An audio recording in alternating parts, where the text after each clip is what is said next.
Alors sur Frandroid, ils ont testé le Cadillac Lyriq. Bon, c'est un énorme article encore, on va peut-être pas tout lire. On va y passer 10 000 ans. On va lire les grandes lignes, comme on fait souvent. Alors, 5,01 m de long, 1,98 m de large, 1,62 m de haut, 528 chevaux, 5 secondes 3, 0 à 100. Conduite semi-autonome de niveau 2, 210 km/h, 33 pouces l'écran, 81 000 € d'entrée de gamme. Sacré engin. J'aime pas trop l'arrière, par ailleurs, mais bon. Je trouve que l'arrière, il y a un truc qui cloche. Ça fait un peu SUV coupé, quoi. Écran incurvé de 33 pouces. Bon, l'écran il est classe, hein. De toute façon l'intérieur est classe aussi. T'as une molette pour choisir les vitesses visiblement. Moi j'aime bien le système de molette, c'est pas mal. Je trouve ça pas mal. À voir si ça tient dans le temps la molette par contre. Parce que sur le Kona 1 que j'avais c'était des boutons. Là on y a aussi une molette. Évidemment, si ta molette tombe en panne tu es un peu dans le baba. Mais bon, normalement c'est pas censé tomber en panne. Le coffre peut engloutir 588 litres de valises et d'autres objets. C'est le 500 litres d'un BMW iX, mais moins que Xpeng G9, 660 litres ou EX90 de chez Volvo. Il n'y a pas de frunk, par contre, pas de coffre à l'avant. Effectivement, c'est dommage. La banquette ne coulisse pas, les dossiers peuvent se rabattre dans une languette depuis une languette dans le coffre. Ouais, ça paraît être quand même la base. Donc l'écran sur une dalle entière, très stylé, très qualitatif. Par ça au i3008, ouais, c'est pas pareil quand même. Hein. On est sur un autre niveau là. Il y a quand même des commandes physiques de conserver. La clim a droit à une rangée entière de poussoirs, tandis que la molette de la console centrale permet de naviguer dans les menus en toute facilité. Ok. Ah oui, donc la molette elle sert à naviguer dans les menus en fait, c'est pas forcément à choisir les vitesses. Ouais, parce que ça doit être les commodos pour les vitesses, comme toutes les voitures américaines en général. Je pense. Planificateur signé Google, pas mal. Comme Renault 5 ou EX30 de chez Volvo. Google Automotive. L'estimation de la batterie à l'arrivée est assez fiable, tandis qu'un réglage de pourcentage minimum à destination permet de prendre les devants en cas d'impossibilité de recharger.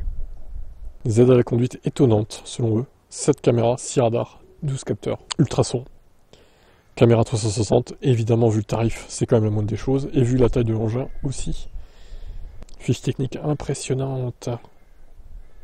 Donc 527 chevaux, 610 Nm, 0 à 100, 5 secondes 3, 2 tonnes 774. Oh, le monstre. C'est aberrant.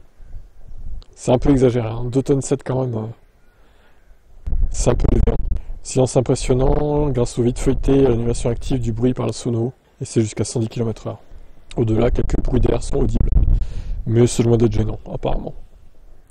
Bon, bonne finition, palette magique, palette de c'est bien ça. Il propose plusieurs niveaux d'intensité réglables depuis l'écran et même un mode one pedal pour stopper la voiture sans avoir à toucher la pédale de frein. C'est ce qui se fait de base hein, maintenant, de toute façon. Alors, une seule palette à gauche du volant qui commande l'intensité de la régène jusqu'à l'arrêt. D'accord, il n'y a qu'une seule palette. Ah, c'est étonnant ça. J'ai quasi uniquement utilisé cette palette pour les freinages légers jusqu'à léger à modéré tout au long de l'essai, déroutant en première vue. L'outil s'avère être une idée aussi remarquable qu'intuitive. Si la pédale de frein reste nécessaire pour les freinages plus intenses, la grande majorité des ralentissements se commande en modulant la pression d'une palette.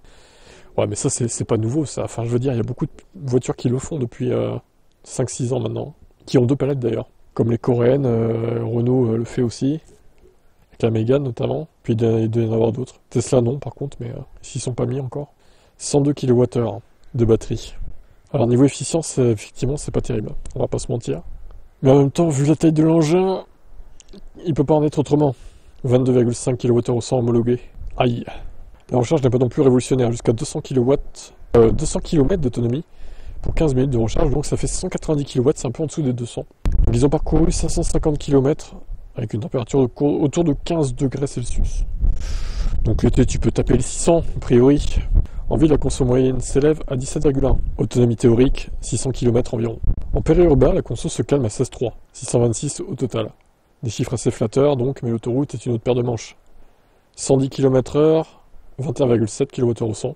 C'est pas mal en vrai. Bon, par contre, si tu montes à 130, j'imagine que c'est le pack de barre. 33,2. Oh 33,2. Il y a 11 de différence, même 12 de différence. Quasiment, c'est énorme. Et du coup, tu passes à 307 km à 130.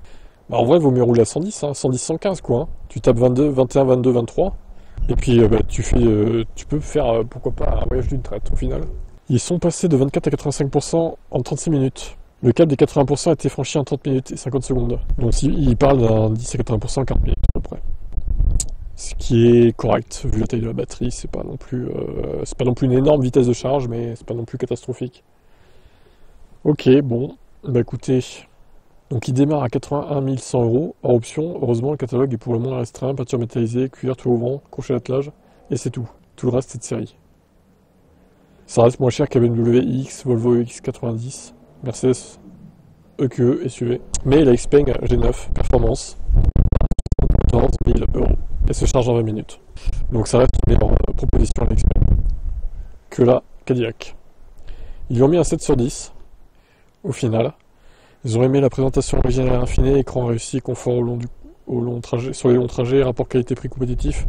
Point négatif de la conduite incomplète, détails et finition à revoir. Consommation sur autoroute, poids pachydermique. Ouais, mais le poids est pachydermique, mais je trouve qu'elle consomme pas tant que ça avec 2 tonnes 7 en ville. On autour de 16-17. Ça aurait pu être pire. Hein. Pour 2 tonnes 7, je trouve que ça reste pas non plus catastrophique, quoi. Après, c'est sûr qu'il gagnerait à faire 400-500 kg de moins. Tu gagnerais encore en conso. Mais bon, voilà, pour ce Cadillac Lyriq. Voilà, évidemment, ça restera des ventes confidentielles, je pense. Ça marchera pas des masses. Le prix restera élitiste. Mais bon, voilà, ça fait un SUV de plus sur nos routes. Et pas un petit, hein. Ma foi, on verra les ventes. À mon avis, ça va pas trop décoller. Même si, bon, c'est pas le plus cher en comparaison des concurrents, quoi. Quel est votre avis? Est-ce que vous seriez tenté par ce genre de SUV par rapport à un BMW ou à un gros Mercedes? Ciao.